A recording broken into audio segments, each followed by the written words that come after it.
আসসালামু আলাইকুম। এইভাবে কেউ কোনোদিন পটল ভাজা খেয়েছেন কিনা আমার জানা নাই।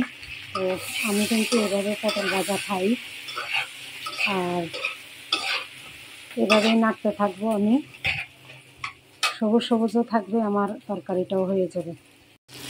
এই যে দেখেন জিরা দিয়েছি, এই যে এখানে কিন্তু গোটা জিরা দিয়েছি, আর কত মোটা করে দেখেন পেঁয়াজ কেটেছি।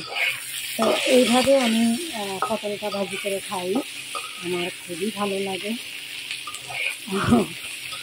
আছে না, অনেকের অনেক রকম পছন্দ থাকে, তো আমার পছন্দের মধ্যে এটাও একটা।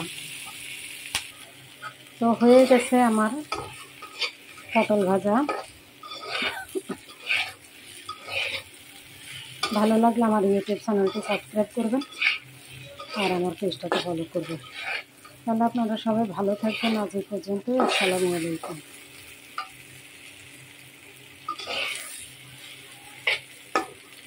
পেঁয়াজটা দেখেন, পেঁয়াজটা একটু মোটা মোটা করে কাটা।